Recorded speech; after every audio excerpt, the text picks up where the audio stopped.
السلام علیکم ناظرین، امید کرتا ہوں آپ خیر و عافیت سے ہوں گے۔ آئیے سید ابن قاسم صاحب کا بیان سنتے ہیں غسل جنابت کے حوالے سے۔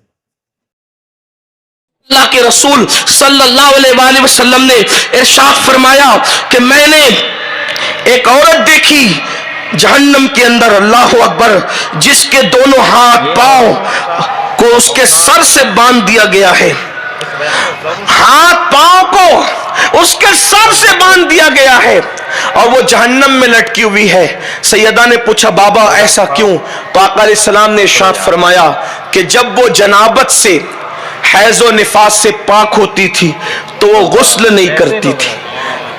اب میں یہاں کچھ نہیں کہنا چاہتا، بہنیں بیٹیاں مائیں سب ہیں، لیکن صرف اتنا کہنا چاہتا ہوں کہ مفتی صاحب قبلہ حضور محقق کے مسائل جدیدہ سے آپ نے مسائل پوچھے ہیں، صرف حیا کے پردے میں اتنا کہنا چاہتا ہوں کہ 7 دن تک انتظار کرنے کی ضرورت نہیں۔ جیسے ہی ناپاکی کے ایام ختم ہو جائے، عورتوں کو چاہیے وہ غسل کرے اور غسل کر کے نماز شروع کر دے۔ بچے کی ولادت کے بعد 40 دن تک انتظار کرنے کی ضرورت نہیں، جیسے ہی ناپاکی کے دن ختم ہو جائے غسل کرو اور نماز شروع کر دو۔ یہ ہمارے علاقے میں ناسک سے لے کے برہان پور تک یہ جتنا پٹا ہے، اور پھر ادھر دکن کا پٹا، اس طرف یہ دیکھا جا رہا ہے، سنا جاتا ہے کہ عورتیں پاک ہونے کے بعد بھی، ناپاکی کے ایام ختم ہونے کے بعد بھی، بچے کی ولادت کے بعد چلے کا انتظار کرتی رہتی ہے، 40 دن کا انتظار کرتی رہتی ہے، نماز شروع نہیں کرتی، روزے چھوڑتی رہتی ہے۔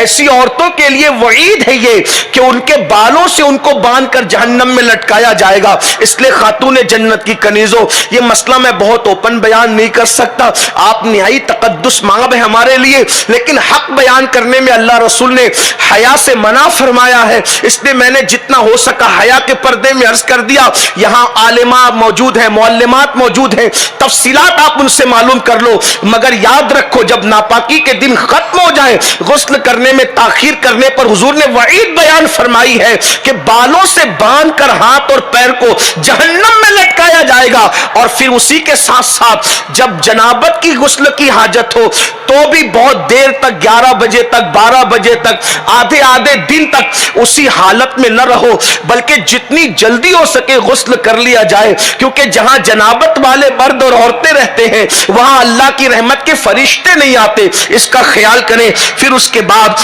اللہ کے رسول صلی اللہ علیہ وآلہ وسلم ارشاد فرماتے ہیں، آقا کریم صلی اللہ علیہ وآلہ وسلم نے ارشاد فرمایا، 5ویں عورت جہنم میں دیکھی گئی۔ آقا ارشاد فرماتے ہیں، آقا کریم صلی اللہ علیہ وآلہ وسلم نے فرمایا 5ویں عورت جو جہنم میں دیکھی گئی، اس کا چہرہ خنزیر کی طرح تھا اور اس کا پورا جسم گدھے کی طرح تھا، چہرہ سور کی طرح، جسم گدھے کی طرح، اور وہ جہنم کے اندر لٹکی ہوئی ہے۔ اللہ کے حبیب علیہ السلام، اللہ اکبر، ذرا غور تو کرو میری بہنوں، اللہ کے رسول جہنم کا مشاہدہ کر کے سیدہ کائنات اور مولا علی کے سامنے بیان فرما رہے ہیں، اور بہت کم روایتیں ایسی جس کو سیدہ نے روایت کیا ہے، جو روایت میں پڑھو اس کو سیدہ کائنات نے بھی روایت کیا، مولا علی نے بھی روایت کیا۔ تھوڑا تصور کرو میری بہنوں، آقا فرما رہے ایک عورت جہنم میں دیکھی گئی جس کا منہ سور کی طرح تھا، جسم گدھے کی طرح تھا۔ اس وقت میرے آقا علیہ السلام سے سیدہ نے پوچھا، بابا جان آخر اس کا یہ حال کیوں تھا، یہ حال ہونے کی وجہ کیا تھی؟ تو اللہ کے رسول علیہ السلام نے فرمایا 2 چیزوں کی وجہ سے، جس کا منہ سور کی طرح، جسم گدھے کی طرح تھا، وہ عورت میں 2 گناہ تھے، وہ 2 گناہ کرتی تھی۔ نمبر 1 جھوٹ بولتی تھی، نمبر 2 چگلی کرتی تھی۔ ایک تو جھوٹ بولنا، نمبر 2 چگلی کرنا۔ آج تو عورتیں جھوٹ بولنے کو گناہ ہی نہیں سمجھتی، ایسا لگتا ہے جیسے جھوٹ پر عورتوں نے ڈبل PhD کر لی ہے۔ یہ حالات ہے عورتوں کا، خواتین کا، حالانکہ مرد بھی جھوٹ بولتے ہیں، جھوٹ تو بلکہ عام ہی ہو گیا ہے۔ اللہ اکبر، سوچو یہ دنیا میں ہمیشہ نہیں رہنا، اللہ کی بندیوں، سور جیسا منہ ہوگا جھوٹ کی وجہ سے، گدھے جیسا جسم ہوگا۔ یہ مذہب اسلام کی تعلیم ہے، اللہ کے رسول، جھوٹ نہ بولو، جھوٹ سے کتنا بڑا نقصان ہے۔ اللہ اکبر، یہاں تک فرمایا کہ مومن جھوٹ نہیں بولتا، یہ تو منافق کی نشانی ہے۔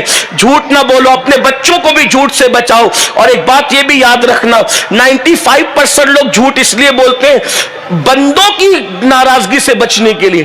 میں کہتا ہوں 1000 ناراضگیاں مول لے لو، اللہ کو ناراض مت کرو، اللہ کو راضی رکھو۔